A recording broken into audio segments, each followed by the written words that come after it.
Our next guest is Andrea Tetto, who moved as an expat from Brazil to Sweden in 2007 and later in 2012 from Sweden to the US to the Volvo Group headquarters in Greensboro.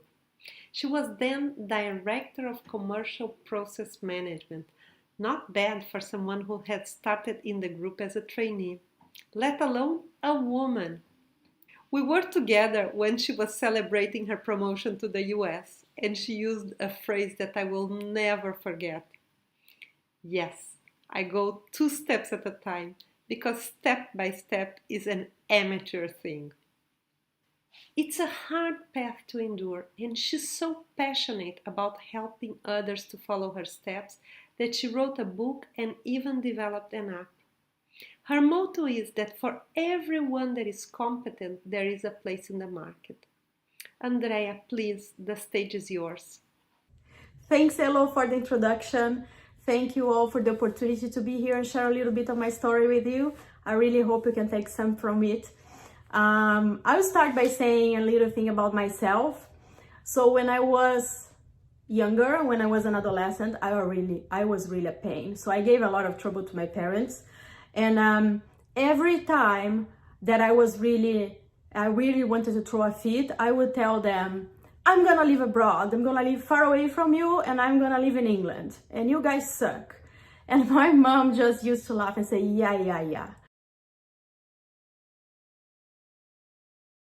I was on the 6th grade. I was always an A student, always an A student. So on the 6th grade is when I had my first challenge, because I met somebody called Luciana. So Luciana was a girl that she was an A student in English, which was the only discipline that I didn't have the A. And it didn't really sit well with me. So I really want to know what the hell she was doing, because I want to do the same. And I found out that she actually was having extra classes of English. And then I went home and I asked my parents, I want to have extra classes as well. And I was very young, on sixth grade. They didn't think it was really the time to start learning another language, or they had other priorities, who knows. What I can tell is that I never gave up. So I kept, because of Luciana, and Luciana was studying with me through those years in the same classes. So she was always reminding me that, hey, I'm better than you. She was never like that, but I felt like that. And then finally on the 9th grade, my parents decided to enroll me in an extra English classes, and that's how it all started. After that, I studied English for 8 years, and I was really curious about the culture as well, so I learned a lot. I look for everything around it.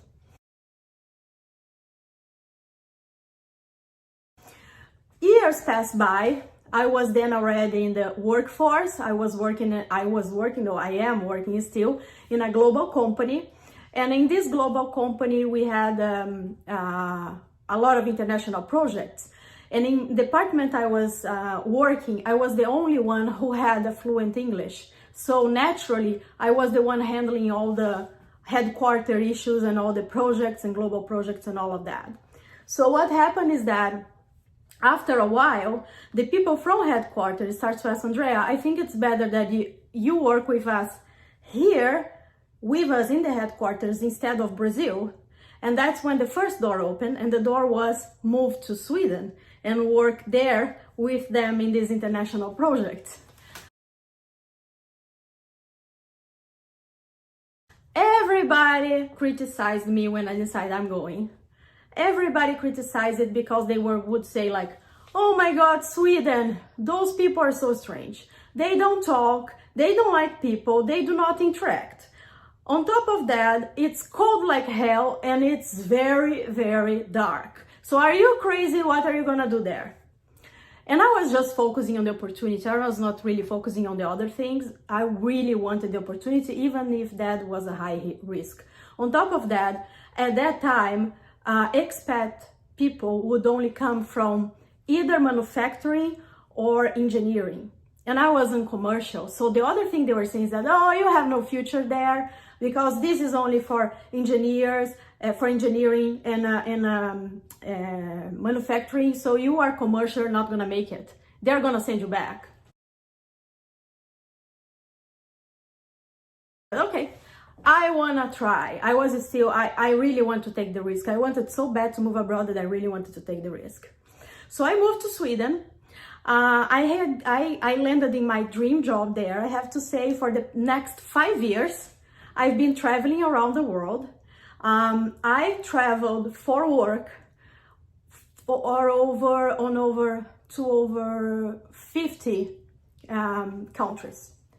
And some of these countries I was actually visiting more than once. So I was only on weekends at home, if so, during those 5 years. I had the time of my life there, I have to say. It was really a dream job. From meeting different, for me it was because I love differences, learning new cultures. I learning about the new places that I was going to. On top of that, I mean, you were always in very luxurious hotels, and you always have like those black, beautiful cars waiting on you with something on their hand saying Andrea, which was my name. So I was really having my time there for those 5 years.